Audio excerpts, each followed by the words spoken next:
भारताचा शोध भाग 23. महाकाव्ये, इतिहास, आख्यायिका, पुराणे, दंतकथा.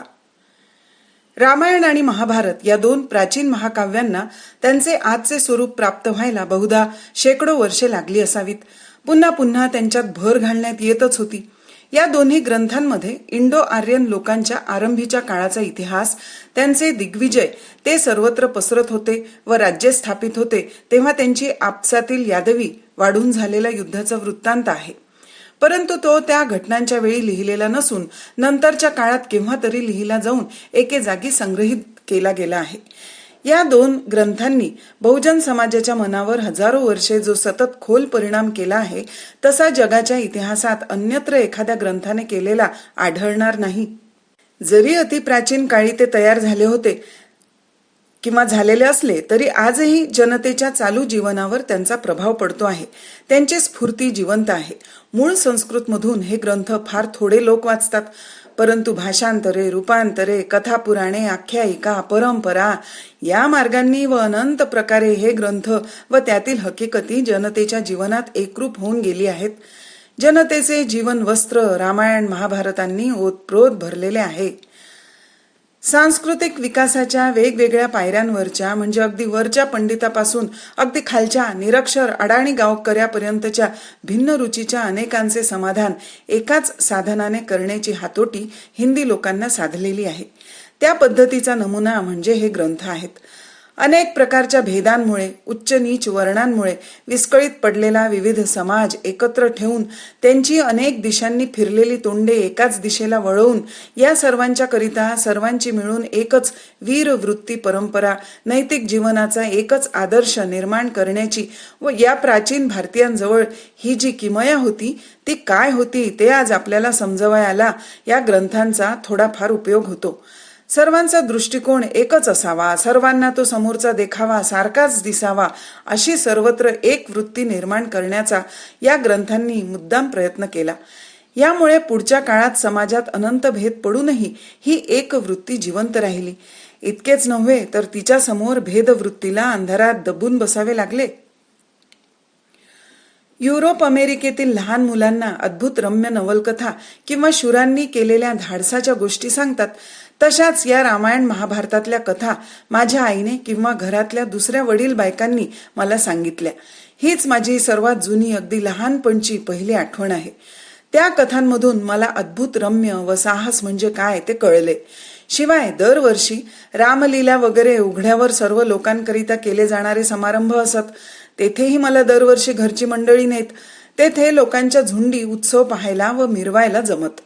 या प्रकारातले नाट्य अगदी ओबडधोबड असे, परंतु कथा सर्वांच्या माहितीची व प्रसंग उत्सवाचा, त्यामुळे इतक्या बारकाईने कोणी पाहत नसे. अशा रीतीने हिंदी परंपरा, हिंदी पौराणिक गोष्टी हळूहळू माझ्या मनात शिरल्या आणि माझ्या मनातल्या कल्पनेच्या इतर नानाविध प्राण्यांशी ते एकरूप झाल्या. त्या गोष्टी खरोखरच तशा प्रत्यक्ष घडल्या म्हणून महत्वाच्या असे मला कधी वाटल्याचे आठवत नाही. उलट त्यातील मंत्र, त्यातील चमत्कार यांच्यावर मी टीकाही करीत असे. परंतु कल्पनासृष्टीतील अरबी भाषेतील सुरस कथा, पंचतंत्रातील गोष्टी यांच्या इतक्या याही मी मानित असे. पंचतंत्रातील पशुपक्ष्यांच्या गोष्टींपासून आशिया युरोपातील देशांनी कितीतरी उचलले आहे. संदर्भ देता येतील. पंचतंत्राची जी अनेक भाषांतरे, रूपांतरे आशियातील व युरोपातील भाषात झाली त्यांचा इतिहास गुंतागुंतीचा, दीर्घकालीन व मोठा चित्तवेधक आहे. इसवी सनाच्या 6व्या शतकात संस्कृतमधून प्रथम पहलवी भाषेत इराणचा राजा खुशरू अनुशिखान याच्या आज्ञेवरून ते भाषांतर करण्यात आले होते. त्यानंतर लवकरच इ.स. 570 मध्ये सिरियन भाषेत एक भाषांतर झाले आणि पुढे अरबी भाषेतही तर्जुमा आला.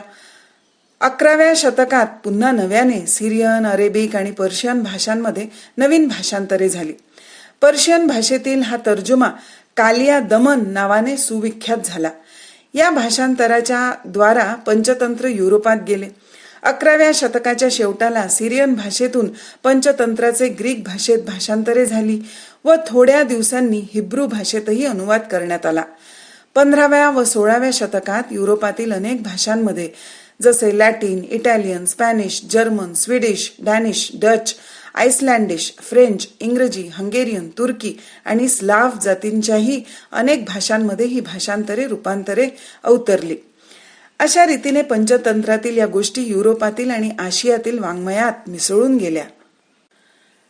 जसजसा मी मोठा होऊ लागलो तसतशी दुसरी चित्रे माझ्या मनात गर्दी करू लागली.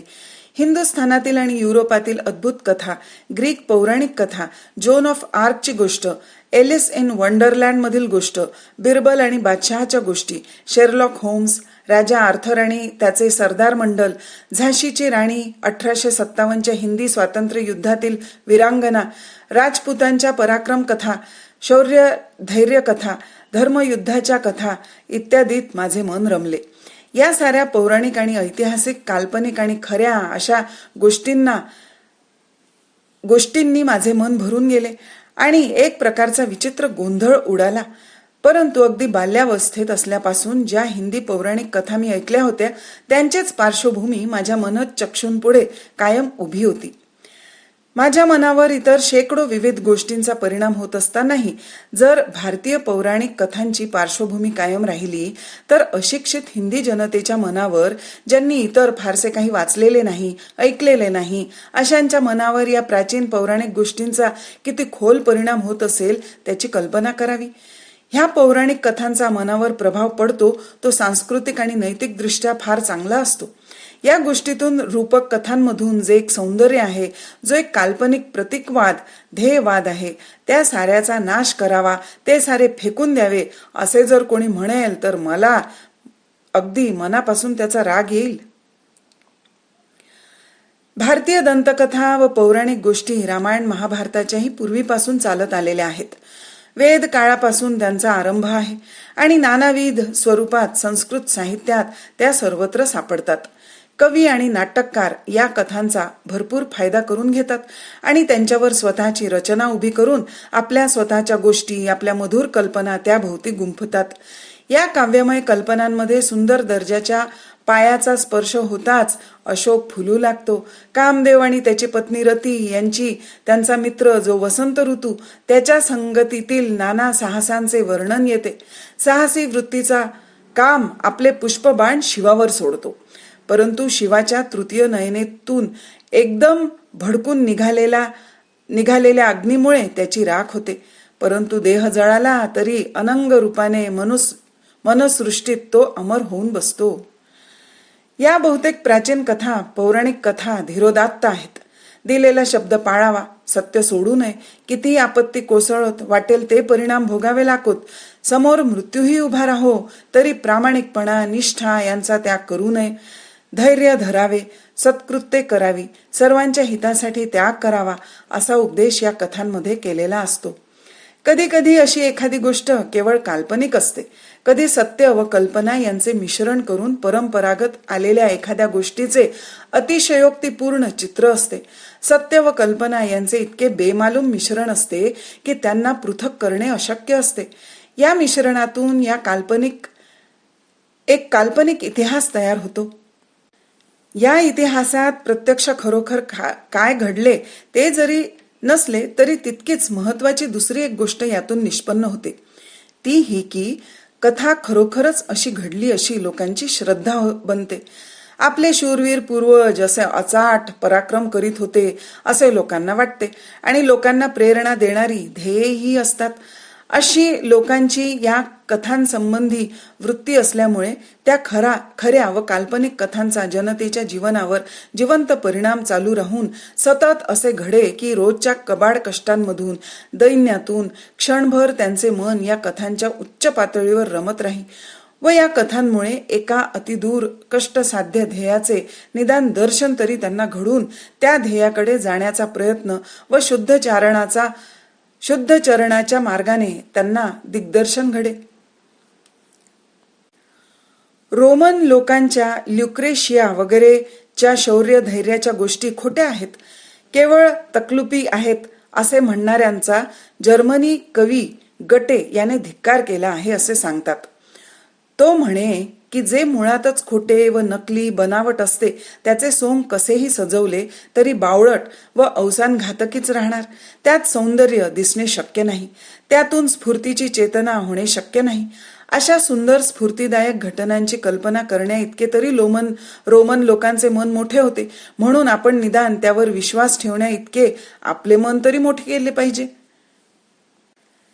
गटेची ही वृत्ती आपण ठेवली तर हा काल्पनिक इतिहास, सत्य घटना व कल्पनांची ही सारी सरमिसळ प्रतीक म्हणून आपण मानू शकतो व त्या प्रतीकावरून त्या युगातल्या लोकांच्या मनात कोणते विचार घोळत, त्यांच्या भावना व आकांक्षा काय होत्या ते आपल्याला कळते.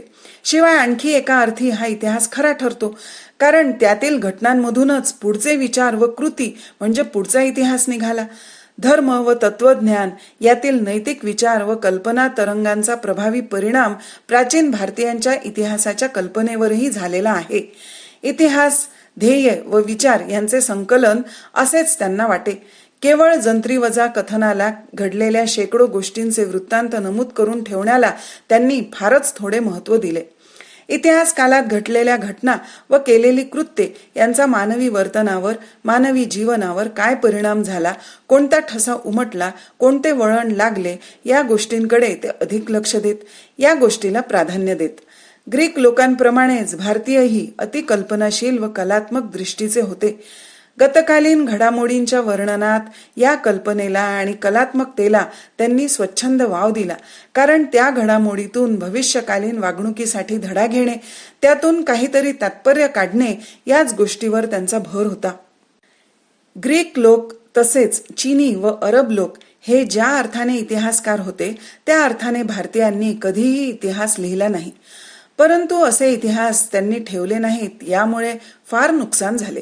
यामुळे आपणास कालमर्यादा निश्चित करता येत नाही, तारखा ठेवता येत नाहीत. निरनिराळ्या घटना, घडामोडी एकमेकात मिसळतात व सारा गोंधळ होऊन मागचे पुढे, पुढचे मागे असे होते. हिंदी इतिहास म्हणजे एक चक्रव्यूह, भूलभुलावणी असे झाले आहे. त्यातून नक्की वाट शोधण्याकरिता काही धागेदोरे हळूहळू संशोधकांच्या हाती फार कष्टाने लागत आहेत. कल्हण कवीची राजत रंगिणी म्हणजे 12व्या शतकात लिहिलेला काश्मीरचा इतिहास, हाच फक्त इतिहास वजा ग्रंथ आहे.